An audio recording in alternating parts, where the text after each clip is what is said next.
Okay, tonight is the 31st of July, and this is the 15th night. We are talking on the Digha Nikaya Suttas. Tonight we come to Sutta number 19, Mahagovinda Sutta. This is another of the suttas about a past life of our Buddha. Thus have I heard. Once the Lord was staying at Rajagaha on Vulture's Peak, and when the night was nearly over, Panchasika of the Gandhabas, lighting up the entire Vulture's Peak with a splendid radiance, approached the Lord, saluted him, stood to one side and said, Lord, I wish to report to you what I have personally seen and observed when I was in the presence of the 33 gods. And the Buddha said, Tell me then, Panchasika. Lord, in earlier days, long ago, on the fast day of the 15th, at the end of the rains, the 33 gods assembled and rejoiced that the Devas' hosts were growing, the Asuras' hosts declining. Just as in the last sutta we read, sutta number 18. Then Sakka uttered the verse, The gods of 33 rejoice, their leader too, praising the Tathagata and Dhamma's truth, seeing new-come Devas, fair and glorious, who have lived the holy life, now well reborn, outshining all the rest in fame and splendor.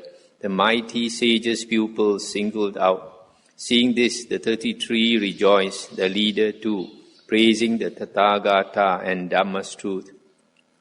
At this Lord, the 33 gods rejoice still more, saying, The Devas' hosts are growing, the Asuras' hosts are declining. Panchasika continued. Then Sakka, seeing their satisfaction, said to the 33 gods, Would you like, gentlemen, to hear 8 truthful statements in praise of the Lord?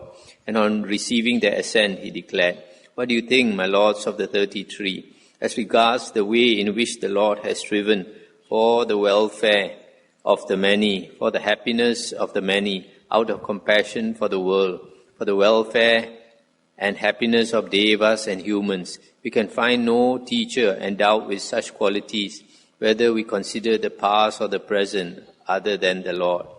Well proclaimed truly is this Lord's teaching, visible here and now, timeless, inviting inspection, leading onward, to be realized by the wise, each one for himself. And we can find no proclaimer of such an onward leading doctrine, either in the past or in the present, other than the Lord. That was 1 and 2. Now number 3. The Lord has well explained what is right and what is wrong, what is blameworthy and what is blameless, what is to be followed and what is not to be followed, what is base and what is noble, what is foul, fair and mixed in quality. And we can find none who is a proclaimer of such things other than the Lord. Number 4. Again, the Lord has well explained to his disciples the path leading to Nibbana, and they coalesce. Nibbana and the path, just as the waters of the Ganges and the Yamuna coalesce and flow on together. And we can find no proclaimer of the path leading to Nibbana other than the Lord. Number 5. And the Lord has gained companions, both learners and those who, having lived the life, have abolished the asavas, and the Lord dwells together with them, all rejoicing in the one thing. And we can find no such teacher other than the Lord. Number 6. The gifts given to the Lord are well bestowed. His fame is well established, so much so that I think the Katyas will continue to be attached to him. Yet the Lord takes his food offering without conceit, and we can find no teacher who does this other than the Lord. Number 7. And the Lord acts as he speaks, and speaks as he acts, and we can find no teacher who does likewise in every detail of doctrine other than the Lord. Number 8. The Lord has transcended doubt, passed beyond all how and why. He has accomplished his aim in regard to his goal and the supreme holy life, and we can find no teacher who has done the like, whether we consider the past or the present, other than the Lord. And when Sakka had thus proclaimed these 8 truthful statements in praise of the Lord, the 33 gods were even more pleased, overjoyed and filled with delight and happiness at what they had heard in the Lord's praise. Then certain gods exclaimed, Oh, if only 4 fully enlightened Buddhas were to arise in the world and teach Dhamma just like the Blessed Lord, that would be for the benefit and happiness of the many, out of compassion for the world, for the benefit, happiness of devas and humans. And some said, never mind 4 fully enlightened Buddhas, 3 would suffice. And others said, never mind 3, 2 would suffice. At this, Sakka said, this is impossible, gentlemen. It cannot happen that 2 fully enlightened Buddhas should arise simultaneously in a single world system. That cannot be. May this blessed Lord continue to live long, for many years to come, free from sickness and disease. That would be for the benefit and happiness of the many, out of compassion for the world. It would be for the benefit and happiness of devas and humans. Then the 33 gods consulted and deliberated together about the matter concerning which they had assembled in the Sudama hall. And the 4 great kings were advised and admonished on this matter as they stood by their seats unmoving. The kings instructed, marked the words they spoke, standing calm, serene, beside their seats. Stop here for a moment, as I mentioned yesterday, when the 33 gods addressed the 4 great kings, and they stand up out of respect. A great radiance was seen, heralding the approach of Brahma. All took their proper seats, each, etc., just like in the previous sutta number 18, each hoping Brahma would sit on his couch. Then Brahma, Sanan, Kumara, having descended from his heaven, and seeing their pleasure, uttered these verses. The gods of 33 rejoiced, their leader too, etc. Brahma, Sanan, Kumara's voice had 8 qualities, as mentioned in the previous sutta. Then the 33 gods said to Brahma, Sanan, Kumara, it is well, Brahma, we rejoice at what we have heard. Sakka, Devaraja, has also declared 8 truthful statements to us about the Lord, at which we also rejoice. Then Brahma said to Sakka, it is well, Lord of the Devas, and we too would like to hear those 8 truthful statements about the Lord. Very well, great Brahma or Mahabrahma, said Sakka, and he repeated those 8 statements. And Brahma, Sanan Kumara, was pleased, overjoyed, and filled with delight and happiness at what he had heard in the Lord's praise. Then Brahma, Sanan Kumara, assumed a grosser form and appeared in the shape of Panchasika. And sitting thus cross-legged, he said to the 33 gods, for how long has the blessed Lord been one of mighty wisdom? Once upon a time there was a king called Disampati. His chaplain, or Purohita, means the advisor, was a Brahmin called Govinda, the steward. The king's son was a youth called Renu, and the steward's son was called Jotipala. Prince Renu and Jotipala, together with 6 other Khatiyas, formed a band of 8 friends. In the course of time, the steward died, and King Disampati mourned him, saying, alas, at the very moment when we had entrusted all our responsibilities to the steward and were abandoning ourselves to the pleasures of the 5 senses, the steward has passed away. Hearing this, Prince Renu said, Sire, do not mourn the steward's death overmuch. His son Jotipala is cleverer than his father was and has a better eye for what is advantageous. You should let Jotipala manage all the business you entrusted to his father. And the king said, is that so, my boy? And he said, yes, sire. Then the king called the man and said, come here, my good man. Go to the youth Jotipala and say, may the Reverend Jotipala be well. King Disampati sends for you. He would like to see you. Very good, your majesty, said the man, and delivered the message. On receiving the message, Jotipala said, very good, sir, and went to see the king. On entering the royal presence, he exchanged courtesies with the king, then sat down to one side. The king said, we wish the Reverend Jotipala to manage our affairs. Do not refuse. I will install you in your father's place and consecrate you as steward. Very good, Lord, replied Jotipala. So King Disampati appointed Jotipala as steward in his father's place, and once installed, Jotipala carried out the business his father had carried out, not doing any business his father had not done. He accomplished all the tasks his father had accomplished, and no others. And people said, "This Brahmin is truly a steward. Indeed, he is a great steward." And that is how the young Brahmin Jyotipala came to be known as the great steward of Mahagovinda.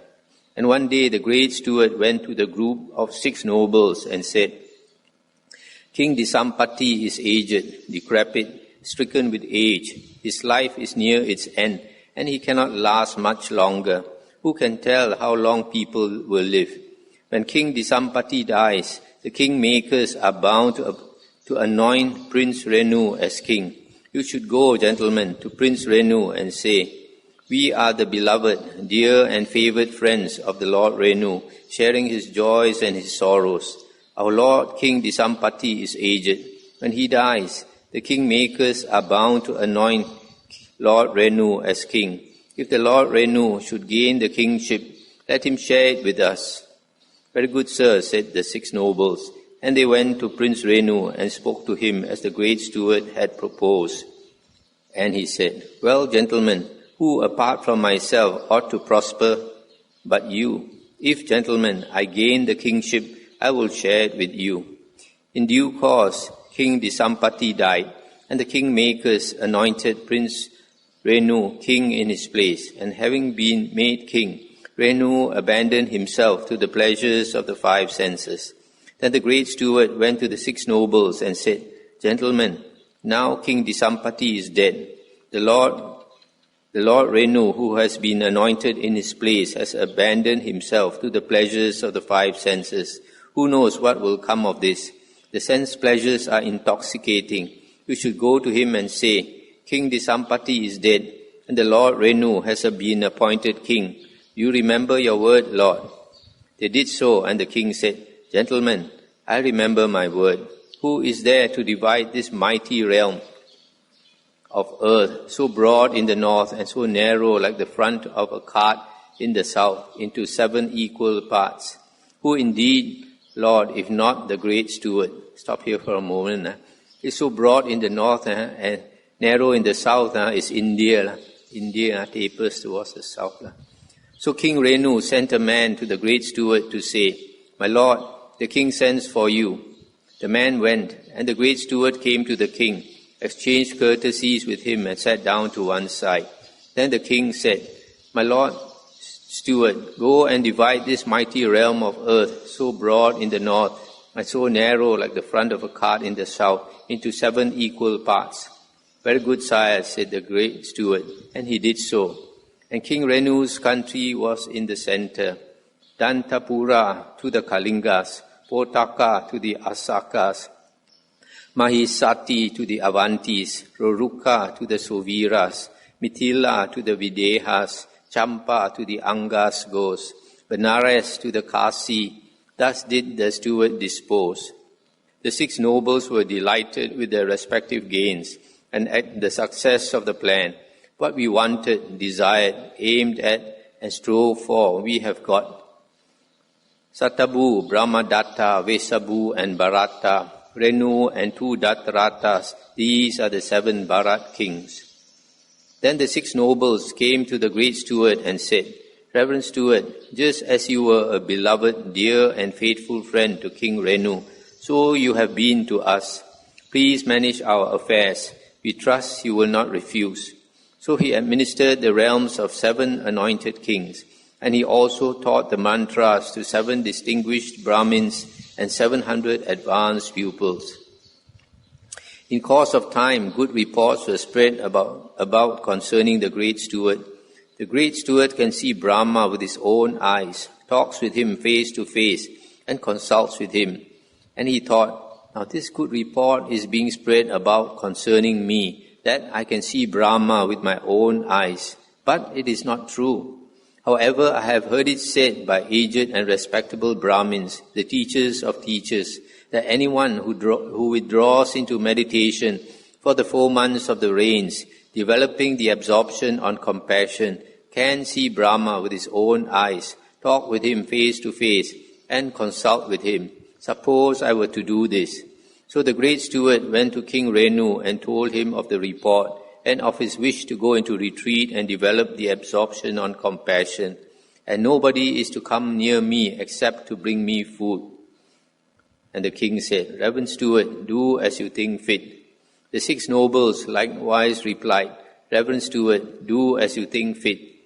He went to the 7 Brahmins and the 700 pupils and told them of his intentions, adding, So, gentlemen, you carry on with reciting the mantras you have heard and learnt, and teach them to each other. And they said, Reverend steward, do as you think fit, they replied. Then he went to his 40 equal-ranking wives, and they said, Reverend steward, do as you think fit. So the great steward erected a new lodging to the east of the city, and withdrew there for the 4 months of the rains, developing the absorption on compassion, and nobody came near him except to bring him food. But at the end of 4 months, he felt nothing but dissatisfaction and weariness as he thought. I heard it said that anyone who withdraws into meditation for the 4 months of the rains, developing the absorption on compassion, can see Brahma with his own eyes. But I cannot see Brahma with my own eyes, and cannot talk, discuss, or consult with him. Now Brahma, Sanat Kumara, read his thoughts, and as swiftly as a strong man might stretch out his flexed arm, or flex it again, he disappeared from the Brahma world and appeared before the great steward. And the great steward felt fear and trembling, and his hair stood on end at such a sight as he had never seen before. And thus fearful, trembling, with hair standing on end, he addressed Brahma, Sanat Kumara in these verses. O splendid vision, glorious and divine, who are you, Lord? I fain would know your name. And the Brahma said, In highest heaven I am known by all. Brahma, Sanat Kumara, know me thus. And the steward said, A seat and water for the feet and cakes are fitting for a Brahma. Let the Lord decide what hospitality he would. And Brahma said, We accept the gift that's offered. Now declare what it is you wish from us, a boon of profit in this very life or in the next. Say, Lord Steward, what it is you'd have. Then the great steward thought, Brahma, Sanat Kumara offers me a boon. What shall I choose, benefits in this life or in that to come? Then he thought, I am an expert in matters of advantage in this life, and others consult me about this. Suppose I have to ask Brahma, Sanat Kumara for something of benefit in the life to come. And he addressed Brahma in these verses. I ask Brahma, Sanat Kumara this, doubting. Him who has no doubts I ask. By doing what can mortals reach the deathless Brahma world? And Brahma replied, That man who spurns all possessive thoughts, alone, intent, compassion-filled, aloof from stench, free from lust, established thus and training thus, can mortals reach the deathless Brahma world. And the steward said, I understand spurning possessive thoughts. This means that one renounces one's possessions, small or great, leaves one's relatives, few or many, and shaving off hair and beard, goes forth from the household life into homelessness. This is how I understand spurning possessive thoughts. I understand alone intent. That means that one goes off on one's own and chooses a lodging in the forest, at the foot of a tree, in a mountain glen, in a rocky cave, a charnel ground, in the jungle, or on a heap of grass in the open. I understand compassion-filled. That means one dwells suffusing one quarter with a mind filled with compassion, then a second, then a third, and a fourth quarter. Thus one abides suffusing the whole world, up, down, and across, everywhere, all around, with a mind filled with compassion, expanded, immeasurable, free from hatred and ill will. That is how I understand compassion-filled. But the Lord's words about aloof from stench I do not understand. What do you mean, Brahma, by stench among men? Pray lighten my ignorance, O wise one, on this. What hindrance causes man to sting and fester, heading for hell, from Brahma realm cut off? And Brahma replied, Anger, lying, fraud and cheating, avarice, pride and jealousy, coveting, doubt and harming others, greed and hate, stupor and delusion, the loathsome stench that these give off, heads man for hell, from Brahma realm cut off. And the steward said, As I understand the Lord's words about the stench, These things are not easy to overcome if one lives the household life. I will therefore go forth from the household life into the homeless state. And the Brahma said, Reverend Steward, do as you think fit. Stop here for a moment. So here, you see, Brahma is telling him how to be reborn in the Brahma world, to become a Brahma, to renounce one's possessions, small or great, leaves one's relatives, shaving off hair and beard, and go forth into homelessness, and then alone in tent, staying in a secluded place, an aranya, and meditating and practicing the compassion, radiating compassion all around. And then also to refrain from anger, lying, fraud and cheating, avarice, pride, jealousy, coveting, doubt, harming others, greed and hate, stupor and delusion. Then when Brahma mentioned all these things, he said it's very difficult to practice all this in the household life. I have to go forth. So the great steward went to King Renu and said, My Lord, please appoint another minister to manage your affairs. I wish to go forth from the household life into homelessness. After what Brahma has told me about the stench of the world, which cannot easily be overcome by one living the household life, I am going forth into homelessness. King Renu, Lord of this realm, I declare, you yourself must rule. I will counsel you no more. And the king said, If anything you lack, I'll make it good. If any hurt you, my royal arms shall guard you. You, my father, I, your son. Steward, stay. And the steward said, I lack nothing. None there is who harms me. No human voice I heard. At home I cannot stay. Then the king said, Non-human, what's he like who calls, that you at once abandon home and all of us? And the steward said, Before I went on this retreat, I thought of sacrifice, lighting the sacred fire, strewing kusa grass. But now, eternal Brahma from Brahma's realms appeared. I asked, he answered, I now can stay no more. And the king said, Reverend steward, in your words I trust. Such words once heard, you had no other cause. We will follow. Steward, be our master. Like a beryl gem, clear of finest water, so purified, we will follow in your wake. If the reverend steward goes forth from the household life into homelessness, I will do the same. Wherever you go, we will follow. Then the great steward went to the 6 nobles and said to them, My lords, please appoint another minister to manage your affairs. I wish to go forth from the household life into homelessness, etc. And the 6 nobles went aside and consulted together. These Brahmins are greedy for money. Perhaps we can win the great steward round with money. So they came back to him and said, Sir, there is plenty of wealth in these 7 kingdoms. Take as much as you like. And he said, Enough, gentlemen. I have received plenty of wealth from my lords already. That is the very thing that I am renouncing in order to go forth from the household life into homelessness, as I have explained. Then the 6 nobles went aside again and consulted together. These Brahmins are greedy for women. Perhaps we can win the great steward round with women.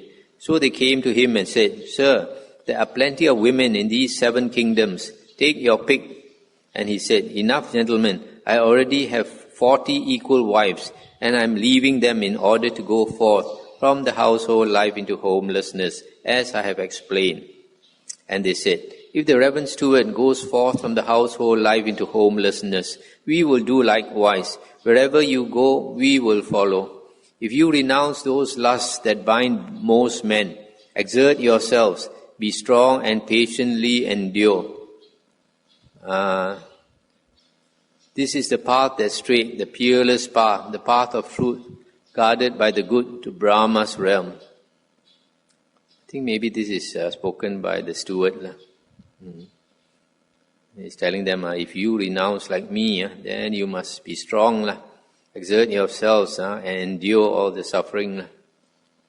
And then they said, And so, Lord Steward, just wait 7 years, and then we too will go forth into homelessness. Wherever you go, we will follow. And he said, Gentlemen, 7 years is far too long. I cannot wait for 7 years. Who can tell how long people will live?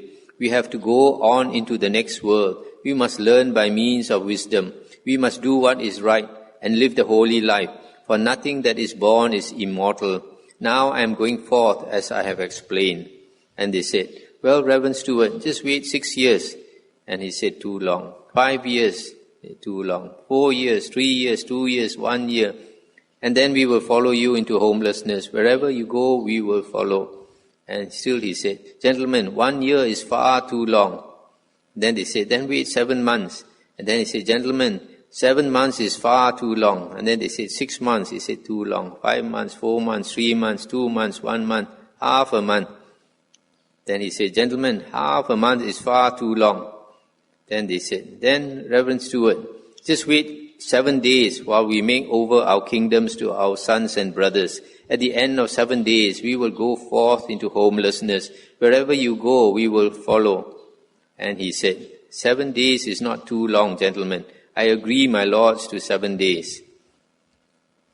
So, because they have to hand over their duties and their kingdom to their brothers and sons and all that. So, at least they need a few days. So he said, okay, 7 days I will wait.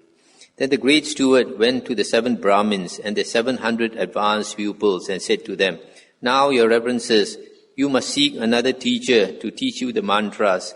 I mean to go forth from the household life into homelessness.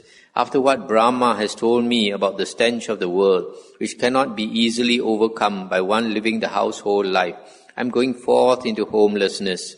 And they said, Reverend Stewart, do not do so. There is little power and profit in the homeless life, and much power and profit in the life of a Brahmin. It shows they are quite greedy. And he said, do not say such things, gentlemen. Besides, who has greater power and profit than I have? I have been like a king to kings, like Brahma to the Brahmins, like a deity to householders, and I am giving all this up in order to go forth from the household life into homelessness, as I have explained. And they said, if the Reverend Steward goes forth from the household life into homelessness, we will do likewise. Wherever you go, we will follow. Then the great steward went to his 40 equal wives and said, whichever of you ladies wishes to may go back to her own family and seek another husband. I mean to go forth into homelessness. And they said, you alone are the kinsman we could wish for, the only husband we want. If the Reverend Steward goes forth into homelessness, we will do likewise. Wherever you go, we will follow. And so the great steward, at the end of the 7 days, shaved off his hair and beard, donned yellow robes, and went forth from the household life into homelessness. And with him went the 7 anointed Katya kings, the 7 wealthy and distinguished Brahmins with their 700 advanced pupils, his 40 equal wives, several thousand Katyas, several thousand Brahmins, several thousand householders, even some harem women. And so, followed by this company, the great steward wandered through villages, towns, and royal cities. And wherever he came to a village or town, he was like a king to kings, like Brahma to the Brahmins, like a deity to householders. And in those days, whenever anyone sneezed or stumbled, they used to say, praise be to the great steward, praise be to the minister of 7. And the great steward dwelt suffusing 1 quarter with a mind filled with loving kindness, then a second, then a third, and a 4th quarter. He dwelt suffusing the whole world, up, down, and across, everywhere, all around, with a mind filled with compassion, with a mind filled with joy, with a mind filled with equanimity, free from hatred and ill will. And thus he taught his disciples the way to union with the Brahma world. And all those who had at that time been the great steward's pupils and had fully mastered his teaching were, after death, at the breaking up of the body, reborn in a happy sphere in the Brahma world. And those who had not fully mastered his teachings were reborn either among the Paranimita Vasavati Devas, among the Nimanarati Devas, among the Tusita Devas, among the Yama Devas, among the Devas of the 33, among the Devas of the 4 great kings, and the very lowest realm that any of them attained was that of the Gandhabas. Thus the going forth of all those people were not fruitless or barren, but productive of fruit and profit. Stop here for a moment. So those who fully mastered the great steward's instructions, they were reborn with him in the Brahma world. Those who did not fully master, then they took their respective place in the different heavens below. And then Panchasika asked the Buddha, "Do you remember this, Lord?" And the Buddha said, "I do, Panchasika. At that time I was the Brahmin, the great steward, and I taught those disciples the path to union with the Brahma world. However, Panchasika, that holy life does not lead to disenchantment, to dispassion, to cessation, to peace, to super knowledge, to enlightenment, to Nibbana, but only to birth in the Brahma world. Whereas my holy life leads unfailingly to disenchantment, to dispassion, to cessation, to peace, to super knowledge, to enlightenment, to Nibbana. That is the Noble Eightfold Path, namely right view, right thoughts, right speech, right action, right livelihood, right effort, right mindfulness, and right concentration." Stop here for a moment. So you see, in the previous lives of the Buddha, he said he was a Brahmin, and he used to teach mantras and all that. But now he only teaches the Noble Eightfold Path. Mantras crept into Buddhism, but it is not the Buddha's teachings. And Panchasika, those of my disciples who have fully mastered my teaching, have by their own super knowledge realized by the destruction of the asavas in this very life, the uncorrupted liberation by mind and liberation by wisdom. And of those who have not fully mastered it, some by the destruction of the 5 lower fetters will be reborn spontaneously, attaining thence to Nibbana without returning to this world. Some by the destruction of 3 fetters and the reduction of greed, hatred and delusion will become once returners, who will return once more to this world before making an end of suffering. And some by the destruction of 3 fetters will become stream winners, Sotapanna, incapable of falling into states of woe, assured of enlightenment. Thus the going forth of all these people was not fruitless or barren, but productive of fruit and profit. Thus the Lord spoke, and Panchasika of the Gandhabas was delighted and rejoiced at the Lord's words. And having thus saluted him, he passed him by on the right and vanished from the spot. So that's the end of the sutta. So here, this Brahma Sanan Kumara, he remembered because Brahma has a very long life. I think Brahma was a monk under the previous Buddha. So having a long life, he could see our Buddha, Sakyamuni Buddha Gautama's previous life. So he spoke all this, and Panchasika related this to the Buddha and asked the Buddha whether the Buddha remembered, and the Buddha said yes, he remembered.